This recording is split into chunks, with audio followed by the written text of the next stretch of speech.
National Master James Canty III here with Chess.com. And today we have game of the day. With the white pieces, we have Stockfish. And with the black pieces, we have Leela Chess 0. Let's get right into it. Here we go. We have E4 on the board and C5 as Sicilian. You know, there's many types. Let's see which one we have today. Knight F3 and E6. So still not saying anything yet. Sort of a normal variation or the French kind of Sicilian. After E6, there's D4.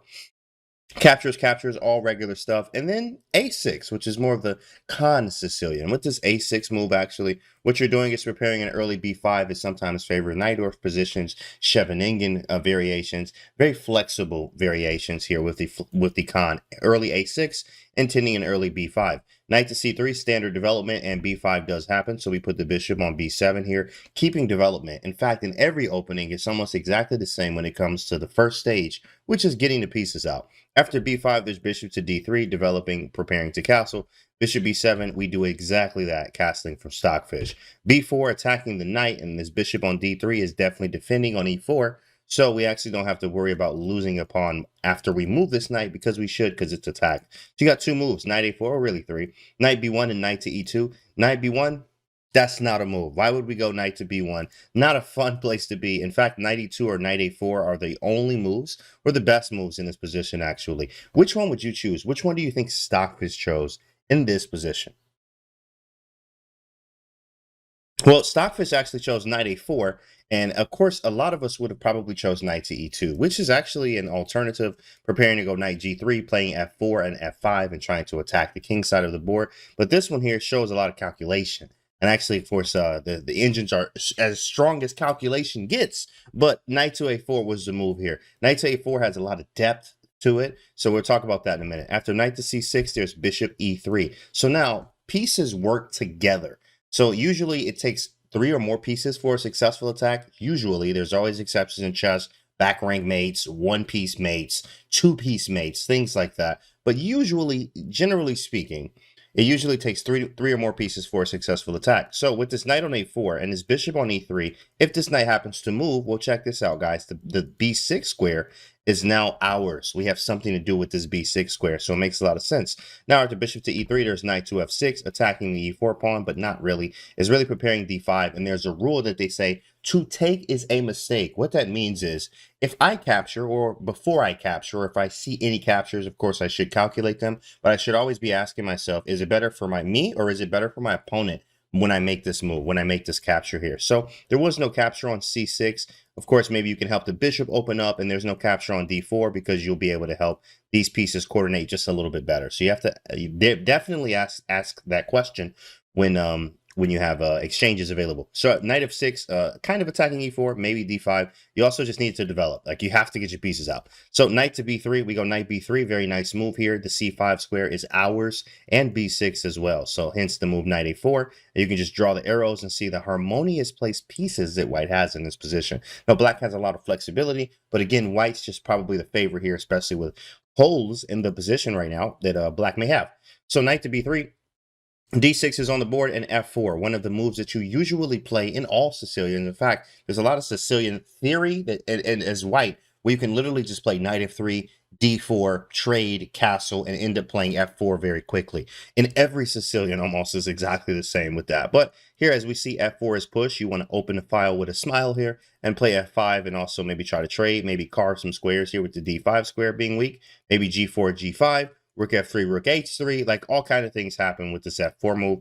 Also prophylactically, even playing King H1, dodging any type of checks or any type of issues on this diagonal. F4, Bishop E7, we're trying to castle, and Queen E2, centralizing the queen and connecting the rooks. We're fully developed. It's time to go to work. Usually the rule is when you castle, it's game time. And by game time, oh, it's time to go to work. After Queen E2, castles, Rook A to D1, son. Very nice here, actually putting an X-ray on the queen. Very good stuff here. And of course, I honestly, white's just the favorite in this position. More space, activity. Now we need to create a plan. Rook A to D1, Rook to B8. Of course, just putting the rook on a good file here, defending the pawn indirectly, and also defending the bishop that may be loose. Loose pieces lose games. And by loose, we mean undefended. Rook B8, there is a C4 here. Very strong and interesting move, actually. E4 puts a grip on the D5 square, saying, hey, I know that your source of counterplay is usually d5. So before I do anything else that I want to do, I'm going to stop what you want to do. So d5 actually was the move that black wanted to play eventually and probably take back with the knight, so we don't have an isolated pawn in the center. So c4 was extremely strong here, just putting a bind, in a way,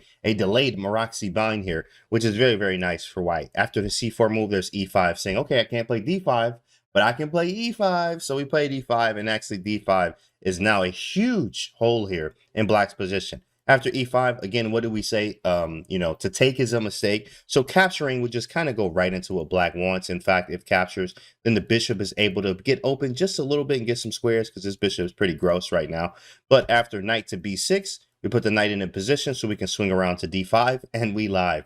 E takes f4 for the score, and we take back with the rook instead of the bishop, because bishop takes is a fatal error. Start a new game. So rook takes f4. Actually, now we can double the rooks. Honestly, white is again the favorite here, but there's a lot of accuracy. And we're going to fly through some moves towards the end, because this is a long game, actually. Rook takes f4 and a5. So a5 threatening a4.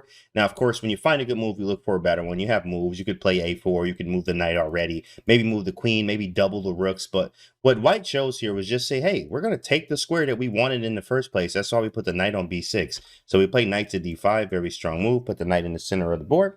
After knight to d5, you have the early, or the, not early, but just moving out of the way, sidestepping this knight d5 move by playing knight d7 themselves. Of course, to take is a mistake was the rule. So they say if you take, it's usually a mistake. Like, how is it going to help your position if you take this knight? It actually opens the bishop file for white, and white's doing excellent in this position. So knight to d5, knight to d7, get out of the way, have a nice day. And then we go bishop c2 by Stockfish. So backing it up, e5 can be a thing, opening the file, maybe put the queen on d3 in many cases. Lots of flexibility, and that's what happens when you have space. So bishop c2, bishop g5, we got to get some things off the board. And again, we just mentioned space, right? So what do you do when you don't have space? Well, you should be looking to trade pieces. Bishop g5, excellent move, trying to trade some pieces. Rook g4, we do exactly what we came to do. Trade the piece. Bishop takes, we take with the knight, and almost knight. Okay, knight f5, and we live. Rook takes d6 is in the mix. You in some trouble on the double. So, okay, now knight takes e3, g6 here, just stopping any type of play. Knight f5 is extremely annoying. So what do? Bam, there it is. Thank you for that pawn. Appreciate you very much. Rook takes d6, knight c to e5, attacking this rook. And rook backs up to g3. We just got to get out of the way. It's pretty obvious the rook is hanging. So move the rook. Pretty obvious here. Now, after rook to g3, there's a a4 attacking the knight. And in this position, we just move the knight. Honestly, just get the knight out of the way. Knight to d4. And this is where it's about to get very wild. This is a very huge focus point here on this game. After knight to d4, there was queen to c7 saying, hey, you have crossed the line. What's the line? Anything 5 to 8 is all black's position. Anything 1 to 4 is all white's position. Anything that crosses that is not my piece needs to go. You cross the line, you got to get out of here. So queen to c7 attacks the rook. We can play something like knight to b5. But in this position, pause the video if you'd like. And what would you do? How would you proceed here? Maybe moving the rook or defending with knight b5? What would you do?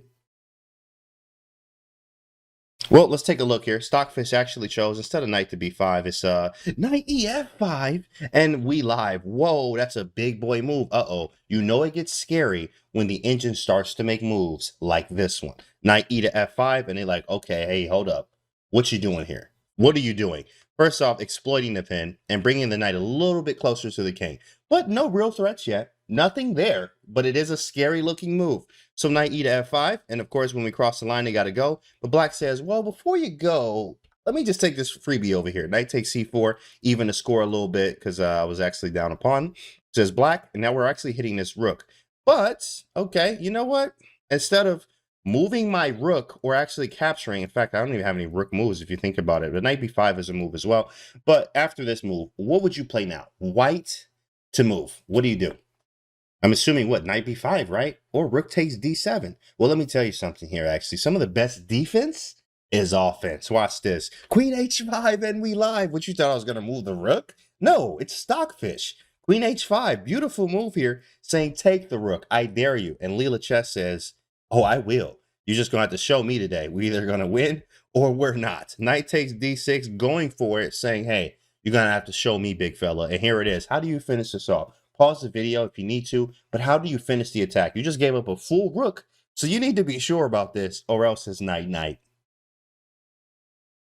Okay, knight takes d6, queen h6. You want to keep the attack going. It's mate on g7. So we have to do something about the mate. The only move, or one of the best moves, I think this is the only one, right? Besides knight takes f5. But that doesn't work actually after rook h3 eventually. Knight e7 is also an alternative mate after queen e5 and rook h3. Nuts.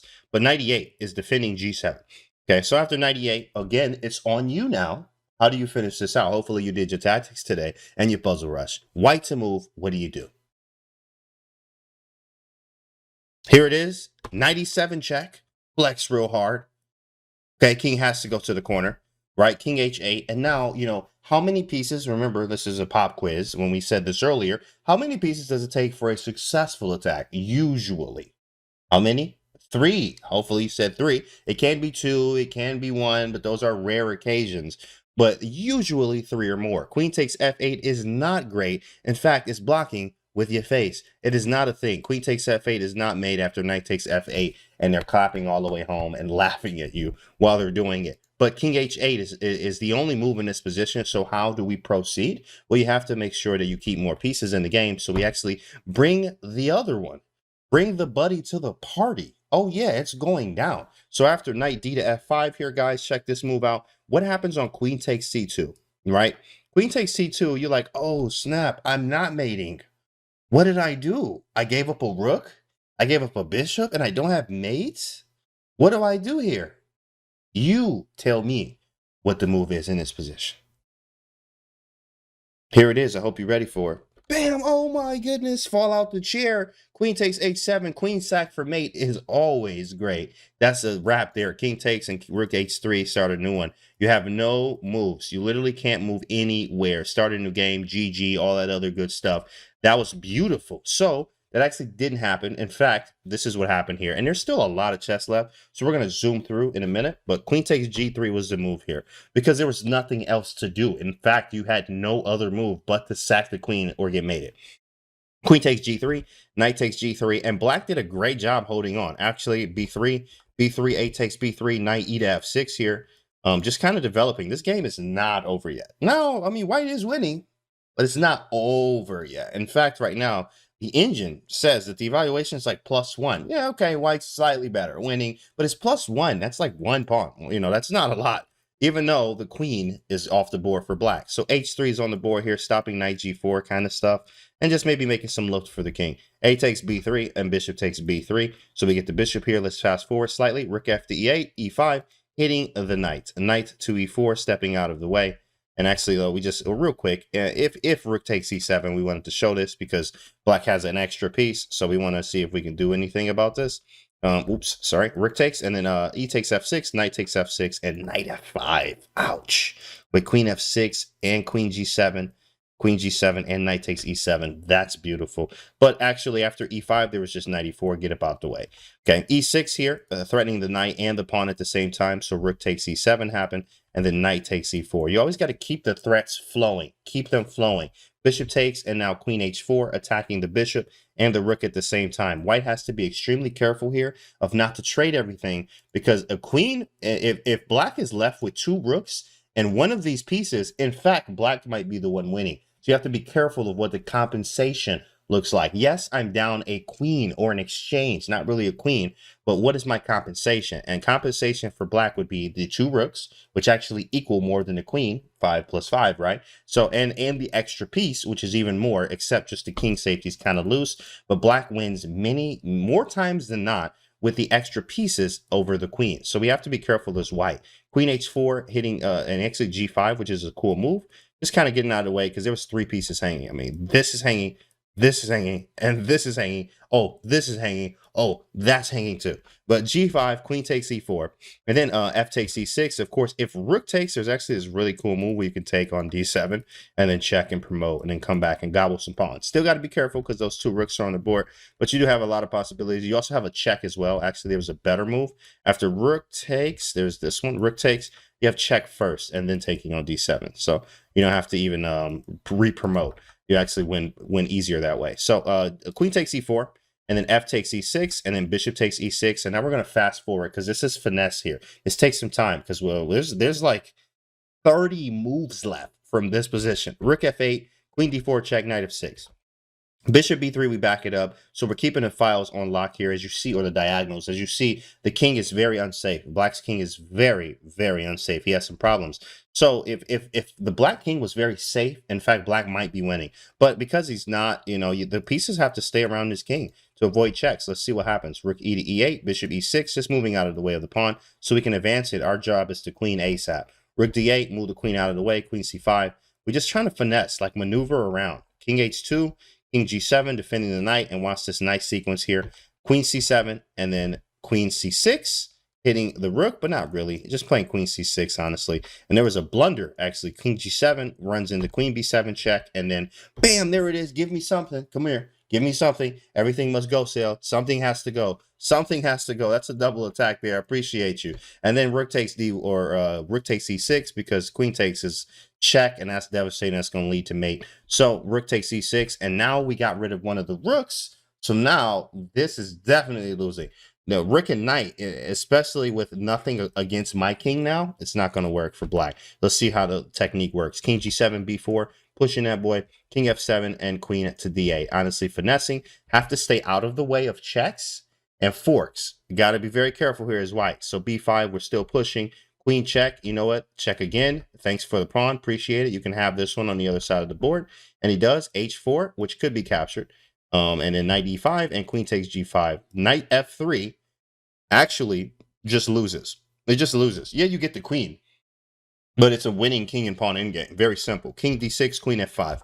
Rook b7, h5. We're going to queen one of these. Walking the dogs in the park until we queen something.